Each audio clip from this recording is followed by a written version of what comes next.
Dear students, last video में हमने आपको बताया था what is matrix and order of matrix. आज हम आपके पास लेकर आए हैं लेक्चर 2। इसमें हम आपको बताएंगे जनरल फॉर्म ऑफ मैट्रिक्स। तो क्या होती है general form of matrix? If a matrix having m rows and n columns, m rows का मीन्स होता है m horizontal lines and n columns का मीन्स n vertical lines। तो होरिजेंटल लाइन हमने आपको बताया था, first horizontal line this is called R1 and this is also called first row, and second horizontal line is called R2, this is called second row, same as third row। Last आपके पास रो कितनी है? mth रो। तो m रोज है तो last row का नाम क्या होगा? mth row, that is called Rm। Same as column की बात करते हैं। First column is first vertical line C1 and second column is second vertical line is C2, third vertical line is C3, this is third column. Same as last column बेटा कितनी होगी? Cn। Cn का मतलब क्या हो गया? Last column. Last column कितनी? n column है, दैट मींस nth कॉलम। तो लास्ट कॉलम nth। अब बात आती है ऑर्डर ऑफ मैट्रिक्स। तो ऑर्डर हमने बताया था आपको, ऑर्डर इक्वल टू होता है number of row into number of column R cross C। तो नंबर ऑफ रो यहाँ पर कितनी है बेटा? नंबर ऑफ रो कितनी है? m। तो ऑर्डर कितना होगा? m by n order, right. अब बात आती है बेटा एलिमेंट्स की।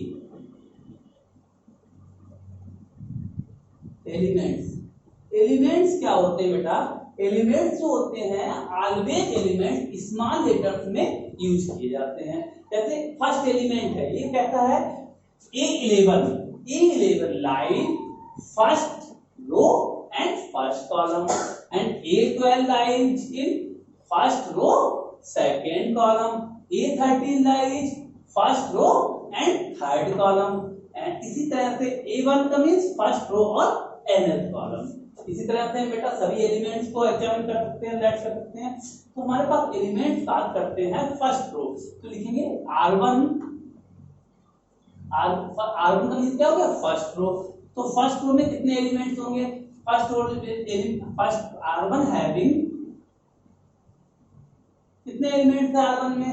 A11, A12, A13, इसी तरह से एंड एट सो ऑन कितना होगा? A1n। तो नंबर ऑफ एलिमेंट्स अगर बात करें टोटल कितने होंगे? n एलिमेंट्स होंगे। इसी तरह से एक हमने ith रो लिया। ith रो कैसे लेंगे बेटा? जैसे कि फर्स्ट रो था, सेकंड रो था, थर्ड रो था, इसी तरह से टोटल रो कितनी है? n रो है। तो इसी में से हमने n रो जो n का n जो है इसमें बिलोंग कर रहा है, n जो हमारा है बिलोंग कर रहा है, n जो है बिलोंग कितने कर रहा है? m बिलोंग कर रहा है नेचुरल नंबर में, और n भी किसमें बिलोंग कर रहा है? नेचुरल नंबर में। दोनों चीजें m में बिलोंग कर रही है। तो इसमें से हमने m जो है i लिया है, इस तरह से एक i ले लिया, जो हमारा m रोज है उसमें से i ले लिया, i जो होगा उससे छोटा सा कम मान लिया। तो i की मैक्सिमम वैल्यू क्या हो सकती है? n हो सकती है, और मिनिमम वैल्यू क्या हो सकती है? 1 से लेकर m कोई भी i की वैल्यू हो सकती है 1 और n के बीच में, या फिर इक्वल टू भी m हो सकता है। ऐसे कोई हमने m ले लिया, तो हमारे पास इसी में से एक i लिया जिसको हमने दिया नेम ith रो। तो ith रो जो होगा हमारा ith रो, ith रो का मींस हो गया Ri। इसमें कितने एलिमेंट होंगे? हैविंग कितने एलिमेंट होंगे? I1 first row, ith row and first column, same as ith row and second column, and so on ith row and nth column। तो इस तरह से हमें पता लगा कि ith row में कितने एलिमेंट हो सकते हैं। अब बात आती है, इसी तरह से एक हम लेट कर लेते हैं jth कॉलम। तो jth कॉलम भी हमने कैसे लेट करेंगे? हमने जे भी क्या लेंगे? जे क्या होगा? कॉलम में से कोई भी एक जे ले लिया हमने। तो जे की मैक्सिमम वैल्यू क्या हो सकती है? जे ऑलवेज लेस देन किससे होगा? n से, और ग्रेटर देन किससे होगा? 1 से 1 और m के बीच का हमने कोई j ले लिया, इक्वल टू भी j हो सकता है। तो jth कॉलम हम यहां लिखेंगे, jth कॉलम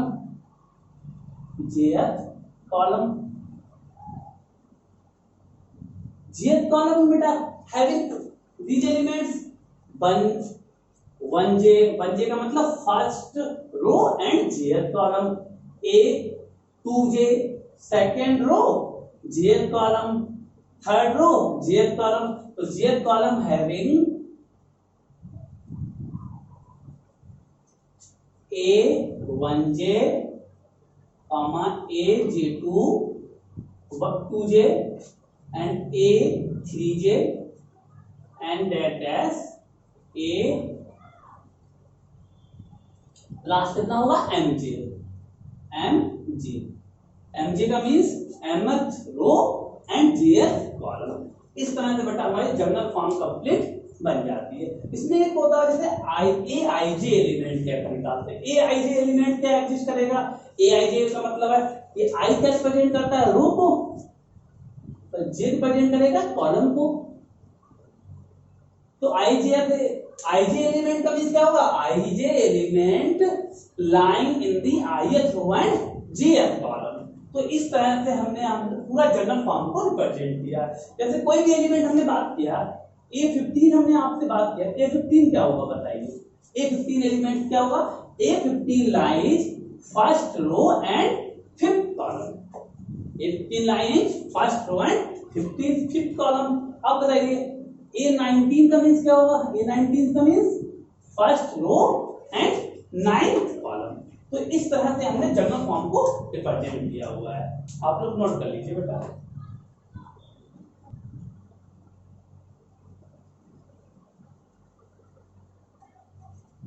देखो बेटा अभी हमने आपको जनरल फॉर्म बताई थी, उसी जनरल फॉर्म का एक कॉम्पैक्ट फॉर्म में रूप होता है, उसी को हम रिप्रेजेंट करते हैं a equal to aij order m by n order, I belong to 1 to m and m belong to j belong to 1 to n and m comma n belong to natural number. उसी form को जो general form हमने बताई थी उसी को represent किया हुआ है। जैसे कि देखो बेटा अगर हम इसको थोड़ा जनरली अभी हम इसको दिखाते हैं आपको थोड़ा इस्तेमाल लेकर, जैसे a इक्वल टू अगर हमने इस तरह से लिया हुआ है aij 3/4 लिया, 3/4 का मीन्स क्या हो गया बेटा, i जो हमारा जो है i हमारा किसमें बिलोंग करेगा, 1 to m में बिलोंग करेगा। i belong to 1 to m का मीन्स क्या होगा, m रोज। तो यहाँ पर m रोज कितनी हुई है, ये m होता है, यहाँ पर ये n होता है। तो नंबर ऑफ रोज कितनी है, 3 ग्रेटर देन इक्वल टू 1, क्योंकि रो कभी भी 0 नहीं हो सकती है। सेम है बेटा आपके पास कॉलम कितनी है, n, तो हमारे पास j कितने बिलोंग करता है, n तक बिलोंग करेगा।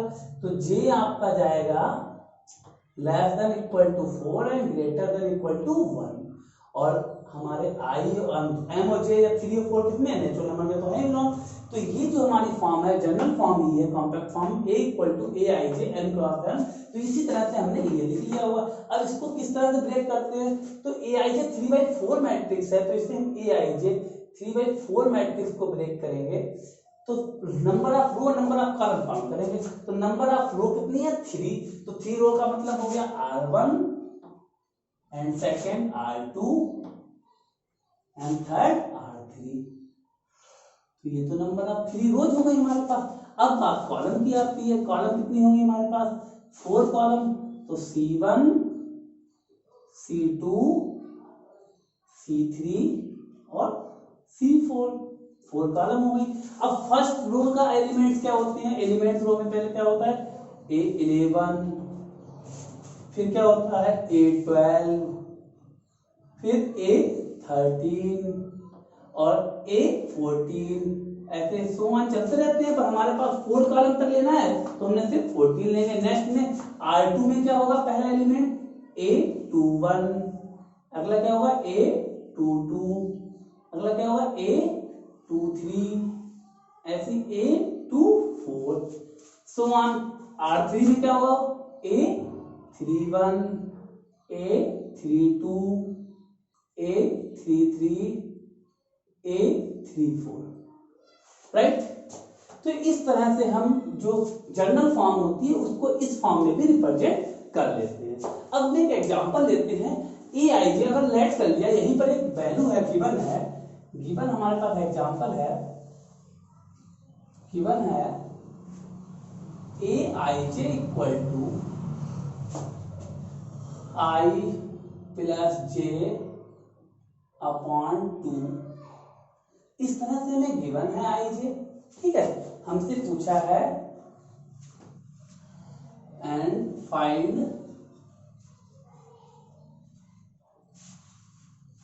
ए आई जे 3/3 मैट्रिक्स। आपको फाइंड करना है ए 3/3 मैट्रिक्स। तो आपको समझ में आ गया होगा, एलिमेंट हमें गिवन है और 3/3 मैट्रिक्स सिलेक्ट करना है। तो ए आई जे लिख लीजिए हम लोग। ए आई जे इक्वल टू क्या लिखेंगे, ए आई जे 3/3 मैट्रिक्स का मीन्स क्या हो गया, हमें किस तरह से ब्रेक करेंगे, 3/3 ऑर्डर में। ऑर्डर कितना होगा, 3/3, 3 रो एंड 3 कॉलम। 3 रो का मीन्स क्या हो गया, फर्स्ट आपका A11 A12 A13, next A21 A22 A23, next क्या होगा A31 A32 A33। Now we will find A11। A11 का मीन्स क्या हुआ बेटा, A11 कैसे फाइंड आउट करेंगे, फर्स्ट रो फर्स्ट कॉलम। ये हमारे पास I इसमें बिलोंग करता है, यहाँ पर I बिलोंग करता है less than equal to 3 greater than equal to 1 and J belong to less than equal to 3 greater than equal to 1। तो I की वैल्यू हमारी 1 से लेकर 3 तक है। तो सबसे पहले हम क्या लेंगे 1। तो A11 का मीन्स क्या हो गया, I1 और J1। तो A11 I1 रखेंगे। तो यहाँ पर क्या दिया, 1 और J दिया हुआ। तो A11 निकालने का I की वैल्यू 1 और J की वैल्यू 1। तो 1/1 1 प्लस 1/2, तो 1 प्लस 1 2/2 इक्वल टू 1। ये A11 आ गया। अब इसका निकालना A12। A12 का मीन्स बेटा first row and second column. तो I की वैल्यू ये होगा और J ये होगा। तो I equal to 1 and J equal to 2। तो I इक्वल टू 1 रखेंगे तो 1 plus in place of J you will put 2, 1 plus 2/2 equal to 3/2। Same as A13। A13 means I1 और J3। तो 1 plus 3/2 equal to 4/2 equal to 2। तो 11 12 13 आ गया। अब निकालेंगे हम 21 22 and 23।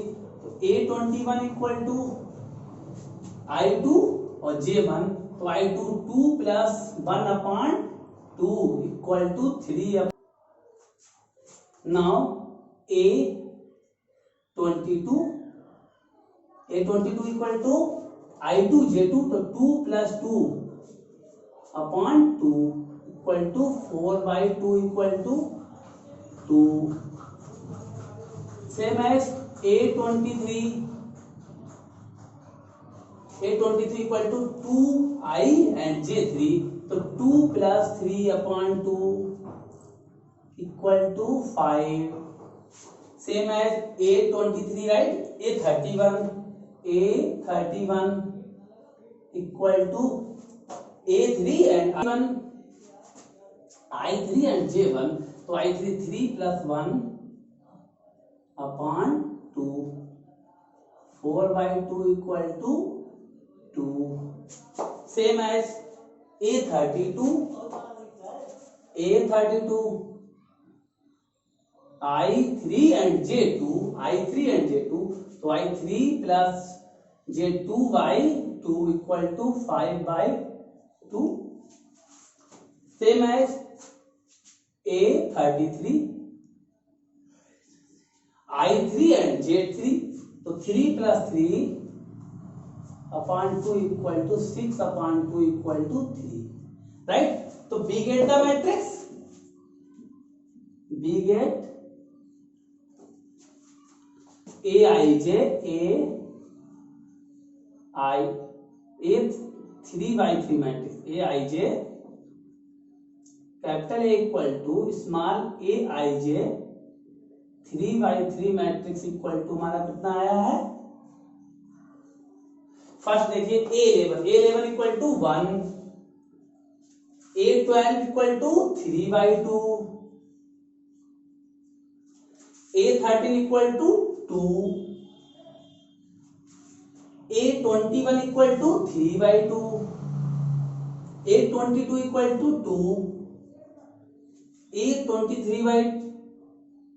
Equal to 5/2,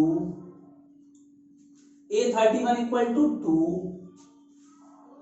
A32 equal to 5/2 and A33 equal to 3।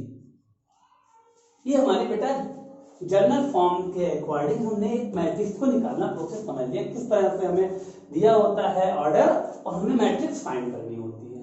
ठीक है, तो इसको आप नोट कर लीजिए, नेक्स्ट आगे बढ़ते हैं।